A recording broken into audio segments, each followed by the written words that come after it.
கர்த்தரை எப்படி தேட வேண்டும்? சங்கீதம் 86:11 வசனத்தை வாசிக்கலாம். சங்கீதம் 86:11.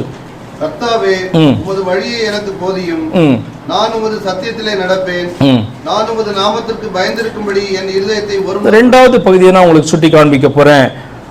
இருதயத்தை ஒருமுகப்படுத்த வேண்டும் என்று சொல்லி இந்த வசனம் சொல்லுது. நான் உமது நாமத்துக்கு பயந்திருக்கும்படி என் இருதயத்தை ஒருமுகப்படுத்தும் அப்படின்னு சொன்னா இங்கிலீஷ்ல பாத்தீங்கன்னா யுனைட் அல்லது அன்டிவைடட் ஹார்ட் அப்படின்னா என்ன அர்த்தம்? நம்முடைய இருதயத்துல பல காரியங்கள் இருக்கலாம். நீங்க சபைக்குள்ள வந்து இங்க உட்கார்ந்து இருந்தாலும் கூட நீங்கள் பாத்தீங்க அப்படின்னு சொன்னா ஒரு பாடலை பாடும்போது ஆராதிக்கும் போது நான் இப்ப சொல்லுகிறத நீங்க கேட்டுக்கொண்டிருந்தா கூட பல காரியங்களை நீங்க சிந்திச்சு கொண்டு இருக்கலாம், பல பாரங்கள் உங்களுக்குள்ள காணப்படலாம். ஆனால் பாத்தீங்கன்னா இந்த இடத்துல நீங்க அவருக்கு பயப்படணும்னா உங்களுடைய இருதயம் என்ன பண்ணிருக்கணும்? ஒருமுகப்படுத்தப்பட வேண்டும். அப்படியே பிரிந்து இருக்கிற இருதயம், பல காரியங்களை வைத்துக் கொண்டிருக்கிறதையும் ஒருமுகப்படுத்தப்பட வேண்டும். இதுக்கு என்னன்னா ஜெபிக்கணும். நீங்க அப்படி இல்லை, என்னால் கான்சென்ட்ரேட் பண்ண முடியல, என்னால் ஆராதிக்க முடியல, கர்த்தருடைய வார்த்தையை புரிந்து கொள்ள முடியல அப்படி என்று சொன்னால் என்ன பண்ணணுமா? சங்கீதக்காரன் சொல்றான், நான் உமது நாமத்திற்கு பயந்திருக்கும்படி என் இருதயத்தை ஒருமுகப்படுத்தும். ஆண்டவர் உதவி செய்வார் அந்த காரியத்தில். என்னது? இருதயத்தை ஒருமுகப்படுத்துறதற்கு ஒரே இருதயமா? முழு இருதயம்ன்றதுல அர்த்தம் அதுதான். முழு இருதயத்தோட ஆண்டவரை தேடு, கொஞ்சம் இருதயத்தோட தேடலாம் அப்படின்னா என்ன அர்த்தம்?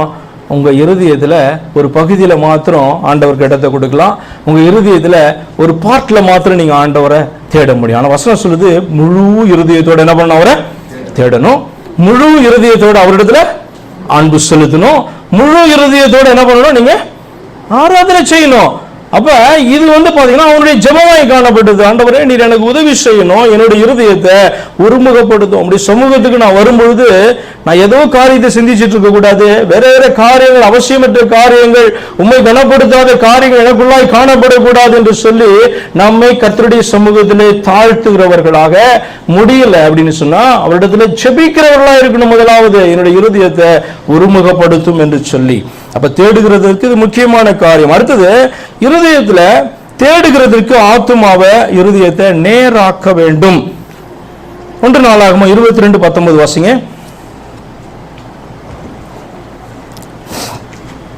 1 நாளாகமம் 22ஆம் அதிகாரம் 19 வசனம். இப்போதும் நீங்கள் உங்கள் இருதயத்தையும் உங்கள் ஆத்துமத்தையும் உங்கள் தேவனாகிய கர்த்தரை தேடுகிறதற்கு, உங்கள் இருதயத்தையும் உங்கள் ஆத்துமத்தையும் உங்கள் தேவனாகிய கர்த்தரை தேடுகிறதற்கு நேராக்கி. ஃபர்ஸ்ட் என்ன சொல்லி கொடுத்தான்?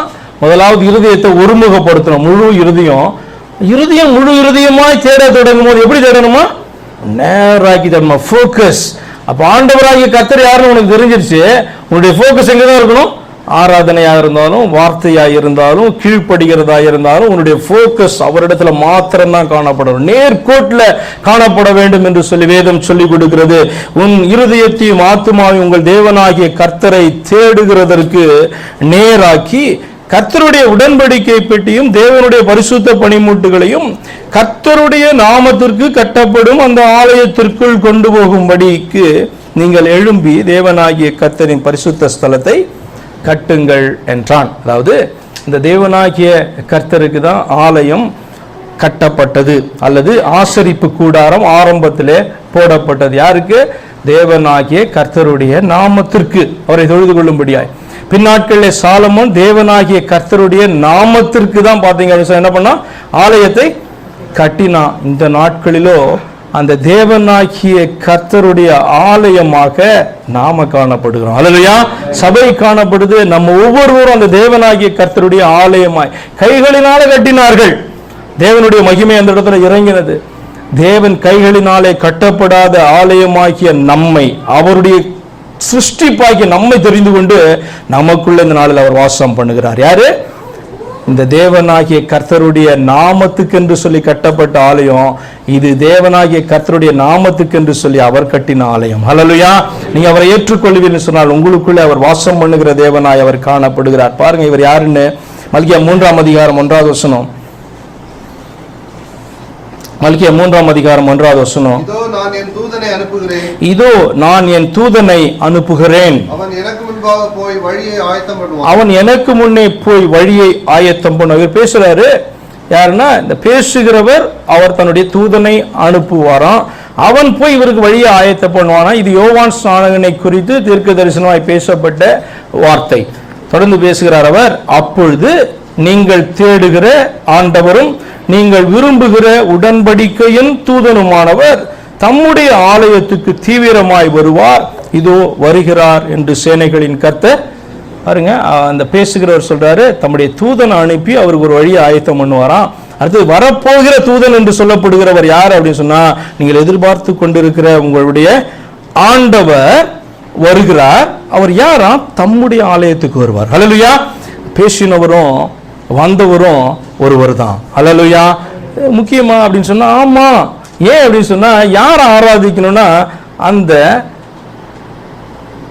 டெம்பிள்குள்ள, அதாவது ஆலயத்துக்குள்ள வாசம் பண்ணுகிறவர் மட்டும்தான் ஆராதனைக்கு பாத்திரமாய் காணப்படுகிறார். அவர் சொல்றார், என் தூதனாகிய யோவானை அனுப்பி நான் ஆயத்தம் பண்ணுவேன்.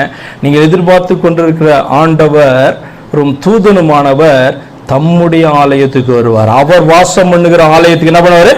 அவர் வருவார் என்று சொல்லப்படுது. உங்களுக்கு தெரியும் இது யாருன்னு சொல்லிட்டு. இது இயேசு கிறிஸ்துவை குறிக்கிற வார்த்தை.